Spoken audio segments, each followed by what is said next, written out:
برخدمي وان خبرس حسن رمزي برپرسری راگهاندن انجمن اجتماعی کردی لسوریه سلاورس برس حسن دسته که ده انجمن اجتماعی کردی لسوریه هلوستاوی درباره ایریشا فرانسای چیه و چواد نرخینه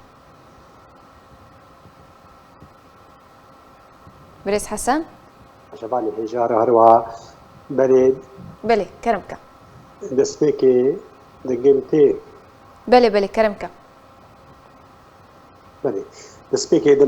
دم باشتره وشتم شبانی هجار هروها جمیوانی تی بریز را براستی کریارا کوهاتی کرن لفرنسا لنبندا احمد کایا دا کریارکی هوانه بو کریارکی تروریستی بو در حق ملت ربندا کردی دا لوی دبری لی اموکو انجمنان اجتماعی کردی دماکو المسر يعني وهذا راوستين بيجومان ام شرمزار دكن او تشتي بوي تشتكي هوفانيا تشتكي ترولستيه در حق ملت كرد در حق وان كسي سفيدا ابلايك هذه بجي بويستا لسر دسلدايا فرنسا لكلين لسر في بوياري ولسر في تواني بكي عروها بشو بيني دا زلال پیشرایا گشتیره وان کسی کو اف کریار انجام دان اف توانا دستی وافق هات زلال بکی هکر لاینین درکنه و هکر کسنی تروریستن یان رخصتن او رخصتن کو نحزه ملت کردن دخوازن جملات کرد چواری به جوارا نخوشی و آستانگیا بین پیشوانا بگومان دولت فرانسی دولت کی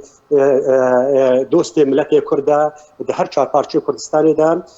و لسر به بویار بسکنی و اوجی جهه هدیه ما بجبر خودی دستور و یاسایا و یک گاربیج رایا گشتیره و جمره تبعی زلال بکی گلو اف دسته قی بیک یارکینا یاجه کارکی ارهابی تکانه ابناجی مبرستی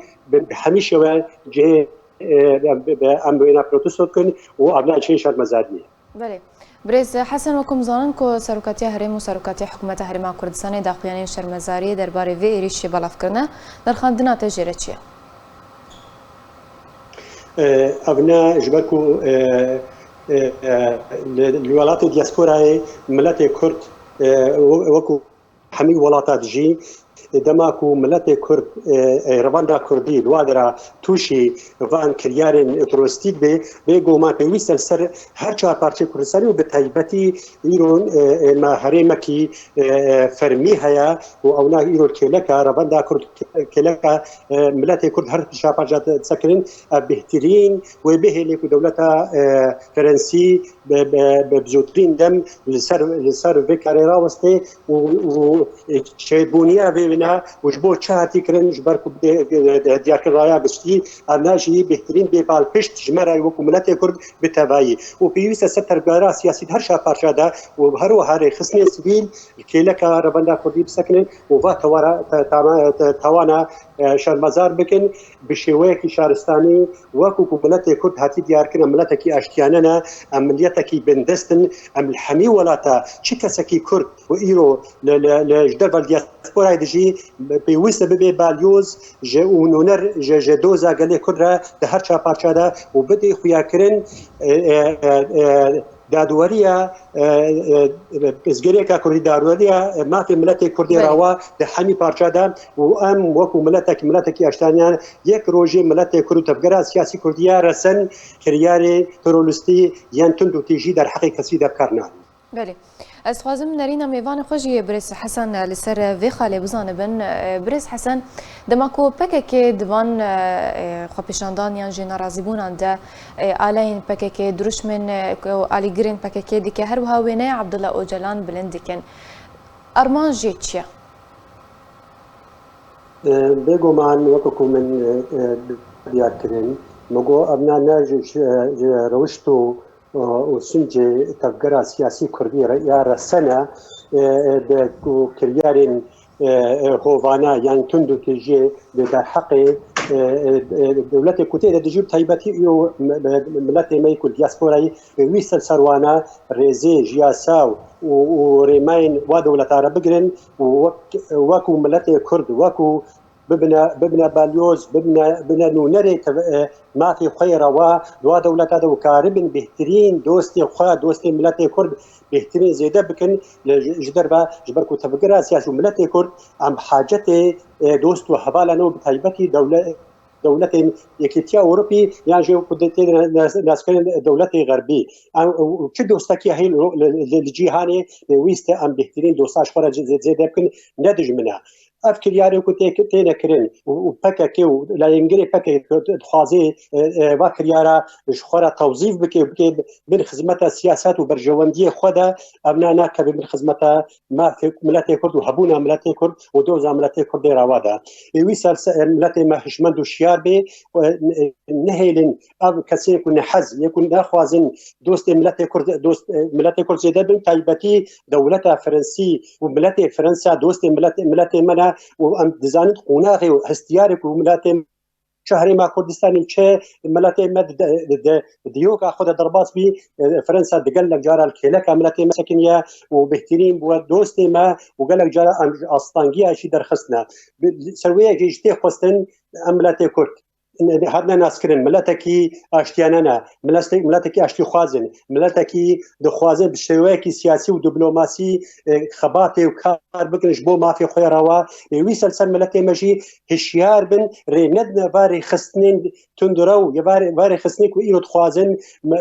ما في ملتي كرد وهبونا ملتي كرد بو وظفنش اجندات اخرى وجا سياسات خوي تشوتو نراوا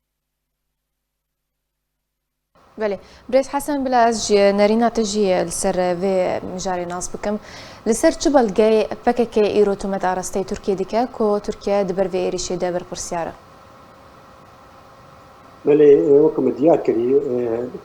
فكك ولا انجري فكك نخوازن شيء كاركي هبه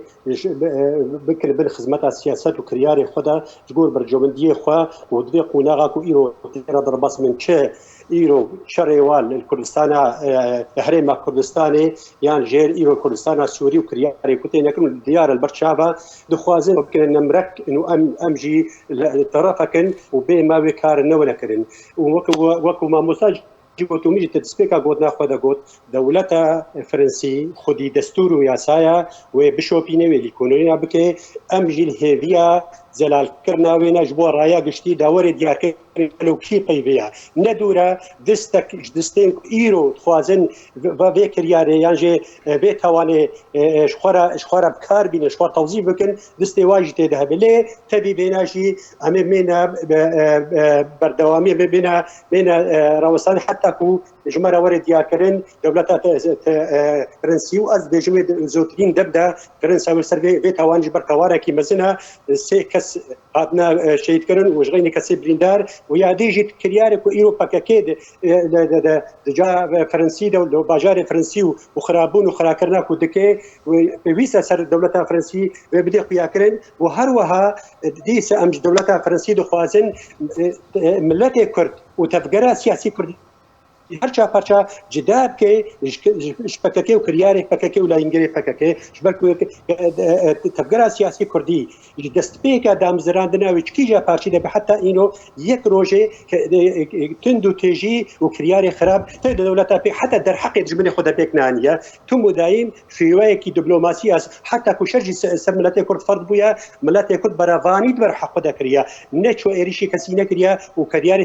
تروریستی پیک نانیه امیر من آماده حتی کو دولت فرنسی یکو پیوست بوات هوانا بشوپین و بنغدیار کش رایدا گرشتیرا و هم هیوید کرن زلال بگن کین القی به هوانه و هم دیسا بانگا خوددنا ربندا کردی لفرنسا و چه دولت دیاسپورایی نهیلن کسی نحز کسی نخواز ملت کرد بگه ما فيه هوا چه لاینین خطی کنم لاینی کو وسر ملت کرد یا تبقى سیاسی و حساب کن یان چه طرفی دی به نهیلن آبا گرک دش خورا بلیزن و شخورا نچیری بکن و کریاری ها بکن بالخز